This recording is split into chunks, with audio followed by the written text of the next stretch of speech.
नमस्कार, आप देख रहे हैं बड़ा मुद्दा और आपके साथ मैं हूं कायनात अंसारी। देश भर की निगाहें जिन चुनावी नतीजों पर थी वो अब साफ हो रहे हैं। पश्चिम बंगाल समेत 4 राज्यों और एक केंद्र शासित प्रदेश में विधानसभा चुनाव हुए थे, जिनके रुझानों ने चौंका दिया है। खासकर पश्चिम बंगाल से सामने आए रुझानों ने, जहां ममता बनर्जी की पार्टी टीएमसी ने खेला कर दिया है।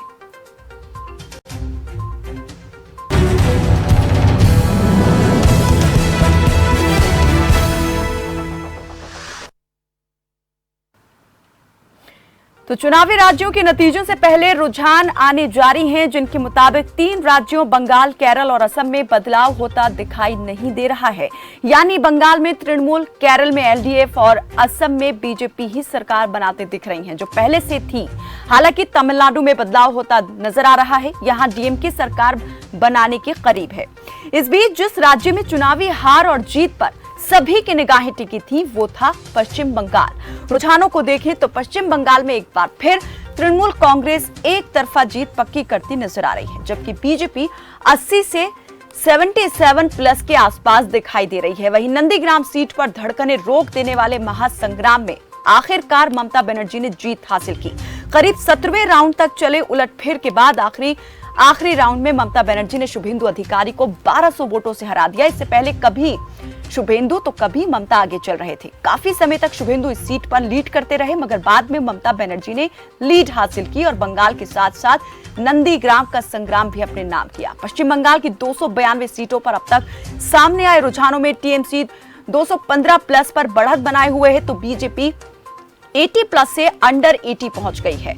तो वहीं कांग्रेस और अन्य के खाते में एक एक सीट दिखाई दे रही है। लेकिन आज चर्चा इसी पर कि बीजेपी के 200 पार के दावे हवा क्यों हुए और टीएमसी ने जीत का सेहरा कैसे पहना। तो इस पर बातचीत करने के लिए हमारे साथ कई मेहमान जुड़ चुके हैं। हमारे साथ इस पर बात करने के लिए बीजेपी प्रवक्ता शुभेंदु शेखर जुड़े हैं और टीएमसी के यूपी से अध्यक्ष, प्रदेश अध्यक्ष नीरज राय जुड़े हैं। राजनीतिक विश्लेषक संतोष यादव हमारे साथ जुड़े हैं। बहुत स्वागत है आप सभी का। और हमारे ब्यूरो एग्जीक्यूटिव, खबरफास्ट की ब्यूरो एग्जीक्यूटिव सीमा गिल भी हमारे साथ जुड़ गई हैं। आप सभी का बहुत स्वागत है हमारे साथ इस बातचीत में, इस चर्चा में जुड़ने के लिए। सबसे पहले मैं बीजेपी प्रवक्ता शुभेंदु शेखर से सवाल करना चाहूंगी। शुभेंदु जी, वेस्ट बंगाल को लेकर बीजेपी ने बड़े बड़े दावे किए थे, 200 पार का नारा तक दे दिया था। आखिर ऐसा क्या हो गया कि बाजी पूरी तरीके से पलट गई? कनक जी, सबसे पहले तो मैं ये कहना चाहूंगा कि टीएमसी के जो रिजल्ट दिखाई दे रहे हैं उनको बधाई देता हूँ। बढ़त बढ़ा के रखी है और इस तरीके की स्थितियां रही और शाम तक जो रिजल्ट फाइनल हो जाएंगे उसमें उनको सरकार बना लेंगे। तो सबसे पहले तो उनको बधाई, और जो लोग उनके कार्यकर्ता और उन्होंने जो तरीके से काम किया, जनता ने उनको चुना, उसके लिए बधाई। दूसरी चीज, ये जो चुनाव लड़ा, हम लोगों ने बहुत मेहनत से चुनाव लड़ा, हमारी बहुत अच्छी तैयारी के साथ चुनाव लड़ा।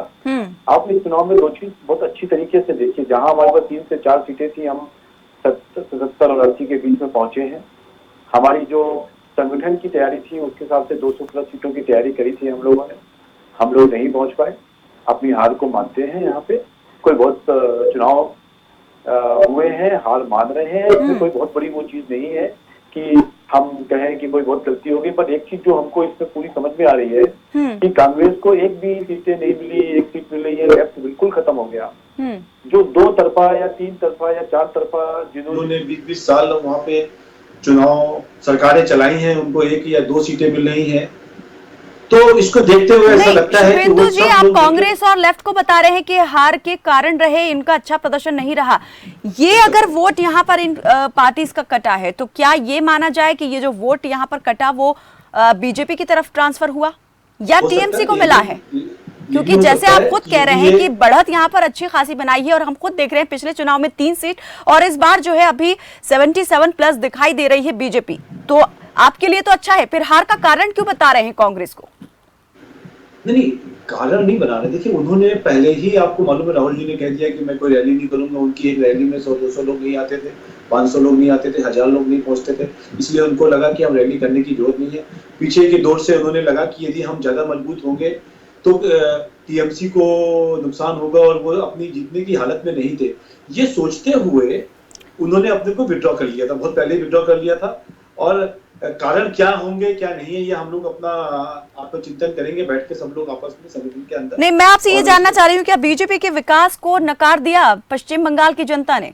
देखिए आप विकास, बीजेपी ने कभी भी स्वतंत्रता के बाद आज तक कभी भी सीटें वहां पे नहीं ला पाया अच्छी।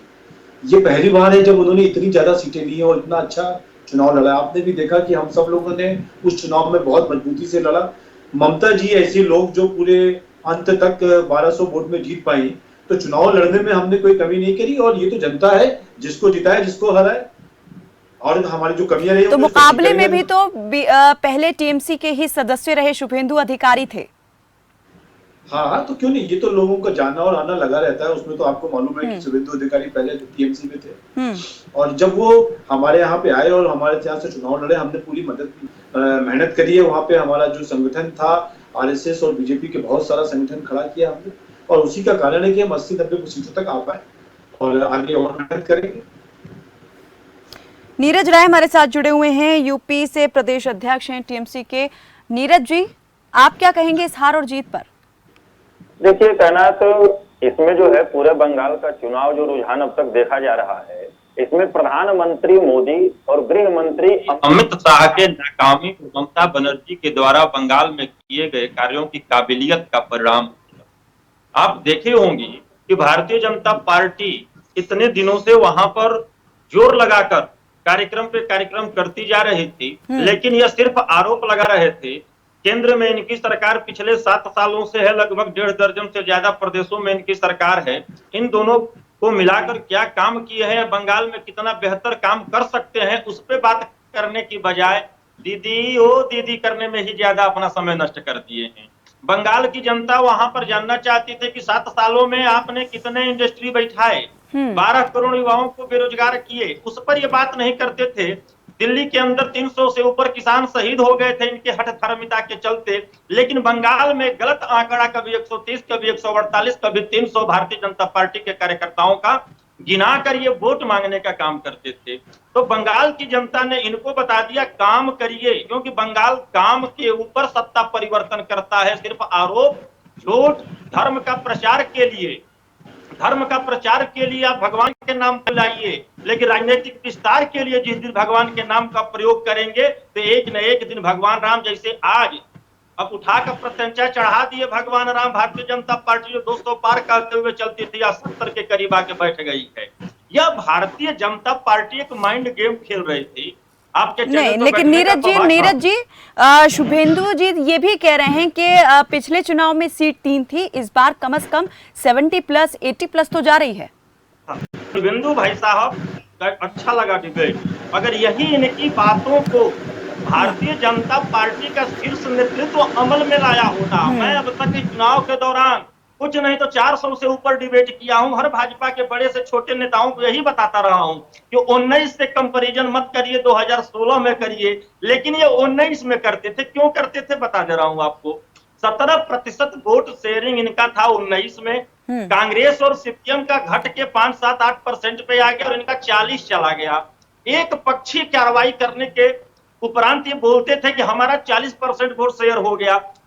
तृणमूल कांग्रेस 45 से 44 पे आके रुक गई थी, हमारे पे कोई फर्क नहीं पड़ा था।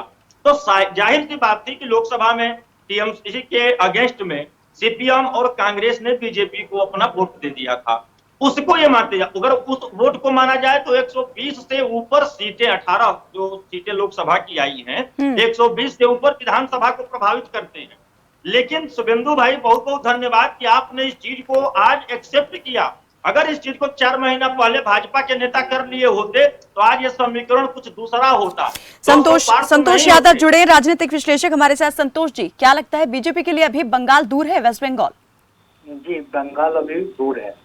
निश्चित रूप से चुनाव परिणाम इसी तरफ इशारा कर रहे हैं, और जिस तरह की मीडिया में खबरें आ रही थी और वहां से लोगों की जो रिपोर्ट आ रही थी, उससे सामान्य रूप से ये उम्मीद की जा रही थी कि भारतीय जनता पार्टी का प्रदर्शन इससे ज्यादा अच्छा होगा और वो कहीं ना कहीं सरकार बनाने के थोड़ा मतलब सरकार बनाने से थोड़ा आसपास का वो रहेगा। नेक टू नेक लेकिन- मतलब मुकाबला देगी, टक्कर देगी टीएमसी को, ऐसा समझा जा रहा था। और सुबह जो रुझान सामने आ रहे थे उसमें भी इसी तरह की चीजें देख रहे थे हम लोग कि जो डिस्टेंस था वो बहुत कम था, लेकिन जैसे जैसे राउंड्स बढ़ते गए उसके बाद ये डिस्टेंस भी और ज्यादा होता गया, ये गैप बढ़ता गया।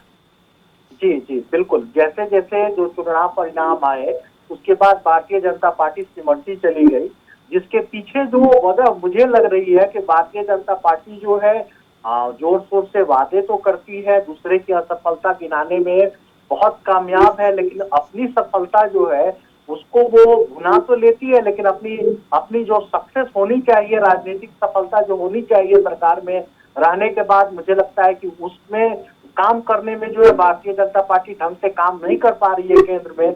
यही वजह है कि जो पश्चिम बंगाल जहां यह माना जा रहा था कि इस बार पश्चिम बंगाल में सत्ता परिवर्तन होगा, लेकिन सत्ता परिवर्तन बिल्कुल देखने को नहीं मिला और दीदी जो है बिल्कुल अपने बहुमत के साथ मुझे लग रहा है कि वो पश्चिम बंगाल को बचा पाई। जी, हमारे ब्यूरो एग्जीक्यूटिव सीमा गिल भी हमारे साथ जुड़ी हैं। सीमा जी, आप किस तरह से देख रही हैं इस हार और जीत के पीछे कौन से फैक्टर्स आपको लगते हैं कि उन्होंने ज्यादा अपना रोल अदा किया है? देखिए कायनात, क्योंकि जिस तरीके से हम दोपहर में भी इस बात को डिस्कस कर रहे थे कि बंगाल की इस पूरी राजनीति जो चुनाव था उसमें राजनीति किस तरीके से थी, तो 5 एम फैक्टर्स थे, 5 जो काम कर रहे थे पूरे चुनाव में आप देखेंगे, लेकिन उसमें से ज्यादातर आप देखिए कि 4 जो एम है वो ममता जी की तरफ जाते हुए नजर आए इस पूरे चुनाव के जो नतीजे अब सामने आए हैं।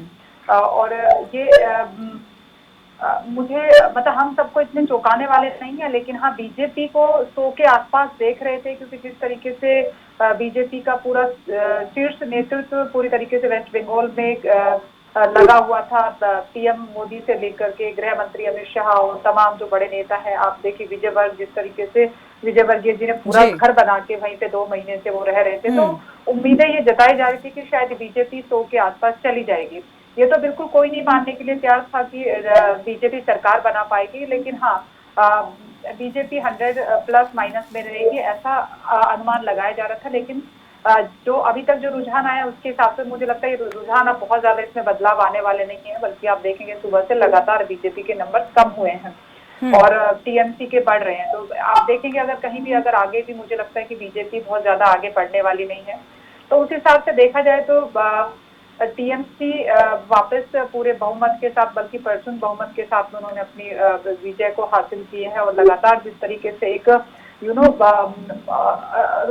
आरोप और प्रत्यारोप की राजनीति जिस तरीके से पूरे इलेक्शन में आपने देखी, उसके बाद बहुत सारी चीजों के मायने मुझे लगता है वेस्ट बंगाल में बदले हैं। लोगों को जिस तरीके से चीजों को रखा जा रहा था और कोरोना के काल में जिस तरीके से रैलियां की जा रही थी, शायद कहीं ना कहीं एक ये भी बहुत बड़ा फैक्टर रहा है कि जिसकी वजह से शायद बीजेपी थोड़ा पीछे रह गई है, क्योंकि कहीं ना कहीं सेंटर की जिम्मेदारी देखी जाती है जब आप उसकी बात करते हैं। और दूसरा जो सबसे महत्वपूर्ण बात है वो मुझे लगता है कि बंगाल की राजनीति में खासकर एक महिला, क्योंकि उस बंगाल के समाज में महिला डोमिनेट करती है और उसको अगर आप डायरेक्ट टारगेट करेंगे तो खामियाजा उसको आपको भुगतना पड़ेगा, जो बीजेपी को मुझे लगता है कहीं ना कहीं इलेक्शन में भुगतना पड़ा है।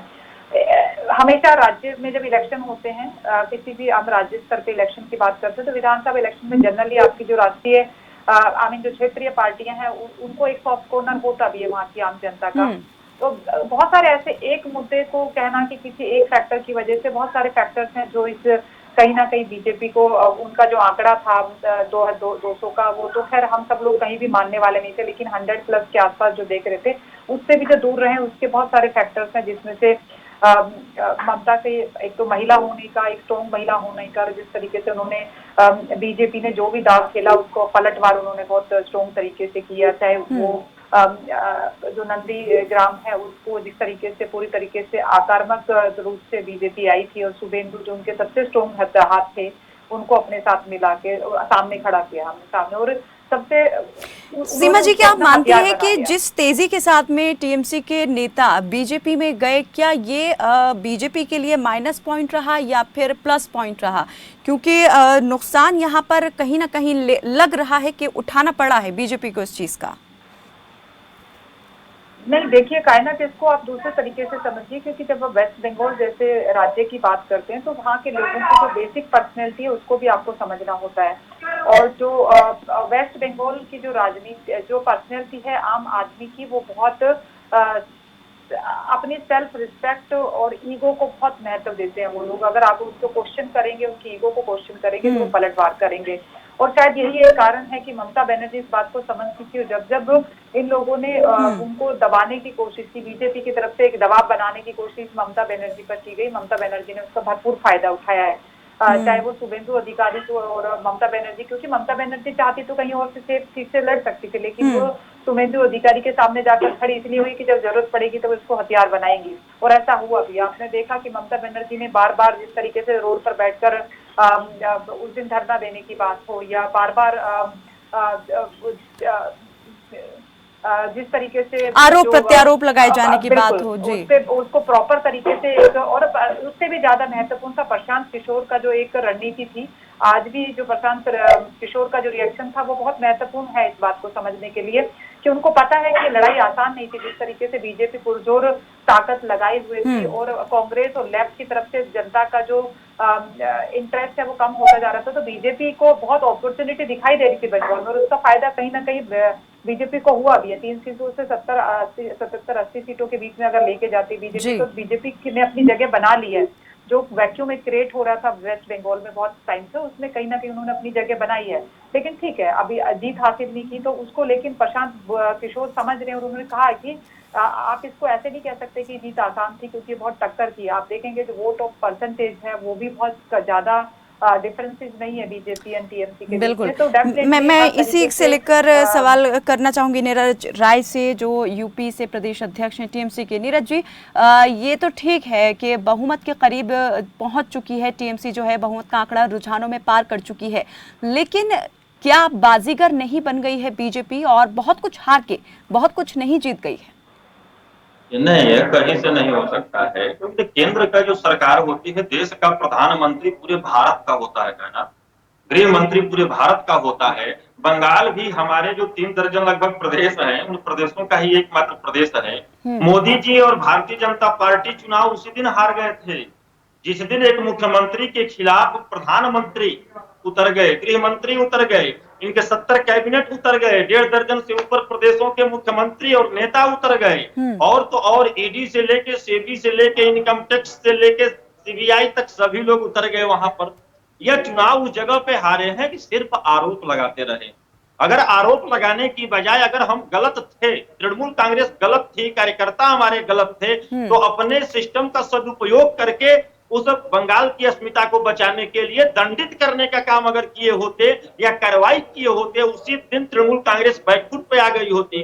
लेकिन ये क्या किए, हमारी योजनाओं की नकल अपने देश योजनाओं में करके हमसे थोड़ा सा चीज देकर किसानों को, युवाओं को, महिलाओं को, पूरे देश को भ्रमित करने का काम करते रहे। और बंगाल की जनता ने इनके राजनैतिक जो एक उम्मीद है उससे बहुत बड़ा चोट पहुंचाया है। देश की जनता इस चीज को अच्छी तरह से समझ गई, अब बंगाल के साथ साथ समझ गई। अब भद्रलोक में जा रहे हैं और क्या बोलते हैं, किसान सम्मान निधि की चर्चा कर रहे हैं। तो जो भी पढ़े लिखे लोग हैं उस पर सर्च मारेंगे ना कि पहली बार अगर 14.5 करोड़ किसान परिवार है तो लगभग 90,000 करोड़ का बजट पास होता है। पहली बार इनका आया था 60,000 करोड़, दूसरी बार आता है 50,000 करोड़ से नीचे, तीसरी बार का 38,000 करोड़। भाई कितने लोगों को आप दे रहे हैं? और जो रही कसर थी उसको जाकर उत्तर प्रदेश के मुख्यमंत्री योगी जी कर देते हैं कि हम जब आएंगे सत्ता में युवाओं को रोजगार दे देंगे। भैया पूरे आधा दुनिया मोदी जी घूम गए और एक इन्वेस्टर तक हिंदुस्तान के अंदर नहीं ला पाए, तो जनता को क्या समझते हैं आप, क्या समझ रहे हैं? शुभेंदु जी, बीजेपी के लिए खुद उसके चुनावी दावे और वायदे जो हैं वही भारी पड़ गए क्या इस बार? नहीं, देखिए कायनात में बहुत छोटी बातों को नहीं कहता हूँ। संगठन का और भाजपा का बहुत सीनियर लोगों में से हूँ और संगठन को समझता हूँ और पिछले 40 सालों से मैं इस चीज में जुड़ा हूँ। देखो बहुत छोटी सी चीज है ये।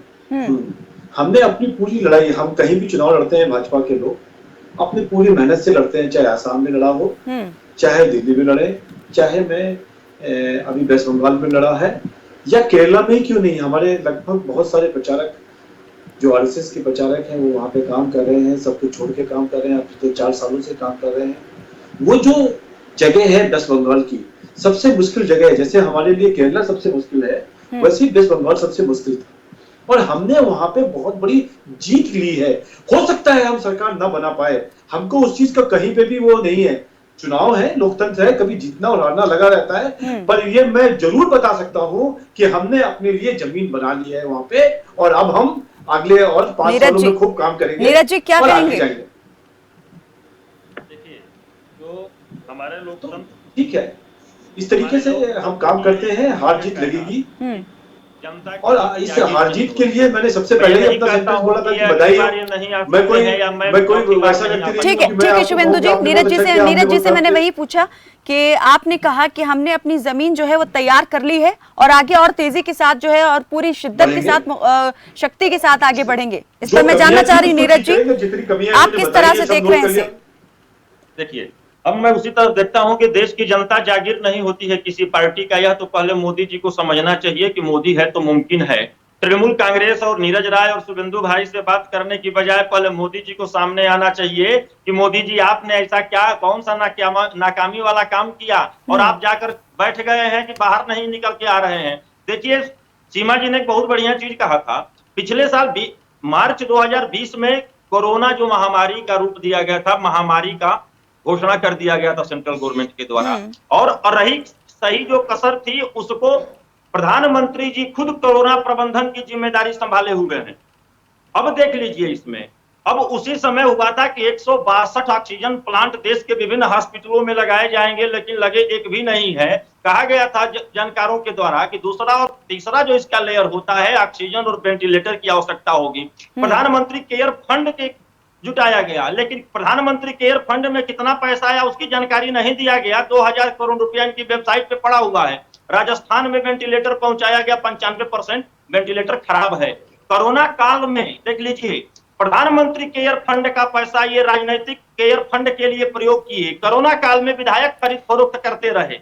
और तो नीरज जी, ये कहा जाए कि टीएमसी के कामों ने, पिछले 10 साल के कामों ने भले ही इतना धमाल ना किया हो, लेकिन इस महामारी में ये जो इस वक्त काल का दौर चल रहा है उसमें जो हालात बने हुए हैं उन्होंने एक बड़ी भूमिका अदा की है यहाँ पर बीजेपी के अगेंस्ट वोट होने में। मैं चाहूंगी जो संतोष यादव है वो इस पर मैं बता दूं थोड़ा आपको, इस सवाल का जवाब दे दूं, कहना मैं सवाल का जवाब देना चाहूंगा। चलिए बोलिए जल्दी से।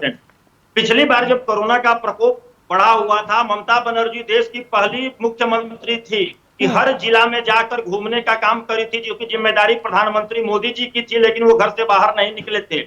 इस बार जब कोरोना का प्रकोप बढ़ा है तो चौथे चरण के चुनाव के बाद, आप भी सहमत हैं, सीमा जी भी सहमत होंगी, चौथे चरण के बाद उन्होंने चुनाव आयोग को लेटर भेजा कि 5वें चरण के बाद 6ठा, 7वां, 8वां एक साथ चुनाव कराया जाए। लेकिन भारतीय जनता पार्टी के नेताओं ने वहां दलील पेश किया था कि छोटे दल और निर्दल प्रत्याशियों को ज्यादा नुकसान होगा, इसलिए 8 चरण का चुनाव हो। उत्तर प्रदेश की स्थिति यह है कि 2-2 किलोमीटर तक लाश रोड पे पड़ी हुई है, कोई ऐसा गांव नहीं है उत्तर प्रदेश के अंदर। संतोष जी, आपको क्या लगता है कि ये जो बाद में हालात बने, जिस तरीके की तस्वीरें देश भर से सामने आ रही थी और खुद वेस्ट बंगाल में संक्रमण का आंकड़ा बहुत तेजी के साथ ऊपर में गया, हालात बहुत ज्यादा खराब हुए, क्या ये नाराजगी और ये मायूसी थी जिसने पूरी बाजी को ही पलट दिया?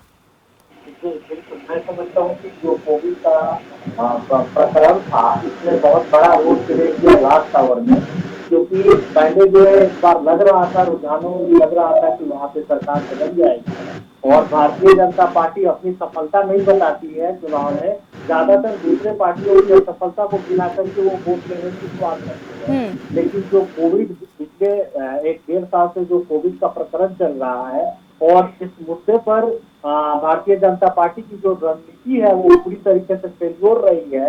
और इसके साथ ही जो है, जो उसके पिछले वादे थे लोकसभा में, रोजगार, चाहे रोजगार का मसला हो या लोगों की लाइफ स्टाइल से जुड़ा हुआ जो भी मसला था, जिससे जो वादे किए थे, उन सारी चीजों के पूरी तरीके से असफल रही। और असफल रहने का वजह सबसे बड़ा कारण बनी इस चुनाव में था। भारतीय जनता पार्टी की जो दावे कर रही थी इस चुनाव में, उस दाव में वो नहीं आ पाए और उन्हें लगा कि बीजेपी से अच्छा तो टीएमसी में है। यही वजह से मैं समझ पा रहा हूँ, इस वजह से जो है टीएमसी को जीत मिली है और भारतीय जनता पार्टी अपने जो माहौल थी उसको सही से। सीमा जी, एक अंतिम प्रतिक्रिया मैं आपसे चाहूंगी, जरा बताएं कि भविष्य में आप किस तरह से देख रही हैं मिलने वाली इस हार को और टीएमसी को मिली इस जीत को, कि अगर जो आगामी विधानसभा चुनाव होने वाले हैं 2022 में जिन राज्यों में, क्या वहां पर भी इसका असर पड़ने वाला है? बिल्कुल, देखिए कायनात, एक चीज को समझना बहुत जरूरी है क्योंकि बीजेपी के प्रवक्ता यहाँ पर बैठे हुए हैं, बड़े समझदार, मुझे लगता है कि चीजों को बहुत अच्छे से समझेंगे जो मैं कहना चाह रही हूँ। बहुत महत्वपूर्ण बात है कि आप जब एक परसेप्शन क्रिएट करते हैं, क्योंकि ये सब अब इलेक्शन सिर्फ और सिर्फ इलेक्शन नहीं रहा, ये सब पूरा मैनेजमेंट है। उस मैनेजमेंट में आपको जो ह्यूमन साइकोलॉजी है उसको समझना पड़ेगा। जब आप एक परसेप्शन क्रिएट करते हैं तो उस परसेप्शन को मेंटेन करना आपकी सबसे बड़ी जिम्मेदारी हो जाती है। जैसे आप देखेंगे कि जिस तरीके से जब कोरोना की शुरुआत हुई थी तो उस वक्त में जब देश के प्रधानमंत्री नरेंद्र मोदी जी आते हैं और आकर कहते हैं कि बिल्कुल अंतिम मेरे पास कुछ ही वक्त बचा है सीमा जी, मैं जल्दी से मैं चाहूंगी कट टू कट अपनी बात रख दें जी। कायनात, बिल्कुल, क्योंकि ये बहुत महत्वपूर्ण विषय है कि जब आपकी वजह से देश का हर व्यक्ति बालकनी में आकर खड़ा हो जाता है, आपके लिए लॉकडाउन में बिना किसी इफेक्ट बढ़ के चला जाता है, उसके बाद जब आप बंगाल चुनाव में अगर आप एक आवाज ये लगाते ना कि ठीक है हम ये चुनाव हार जाएंगे लेकिन हमको देश को जीतना है, तो शायद हो सकता है कि लहर कुछ और बनती। यहाँ पर कतनी और करनी में साफ अंतर जो है दिखाई दिया, कहीं ना कहीं ये भी एक बड़ी वजह दिखाई दे रही है इस हार की, बीजेपी की और टीएमसी की जीत की। बहुत बहुत शुक्रिया आप सभी मेहमानों का हमारे साथ इस बातचीत में जुड़ने के लिए। तो 5 राज्यों के जो चुनावी नतीजे हैं वो धीरे धीरे करके साफ होते जा रहे हैं। रुझानों में अब तक यही दिखाई दे रहा है कि टीएमसी जो है बड़ी बढ़त अभी भी बनाए हुए है। हालांकि नतीजे जो है वो पूरी तरीके से अभी साफ नहीं हुए हैं, लेकिन टीएमसी की ये जीत आगे कितनी और बड़ी होने वाली है और बीजेपी की ये हार और कितनी बड़ी होने वाली है और इसका असर कहां तक पड़ने वाला है, ये देखने वाली बात होगी। फिलहाल के लिए मेरे साथ बस इतना ही। आप देखते रहें खबर फास्ट। नमस्कार।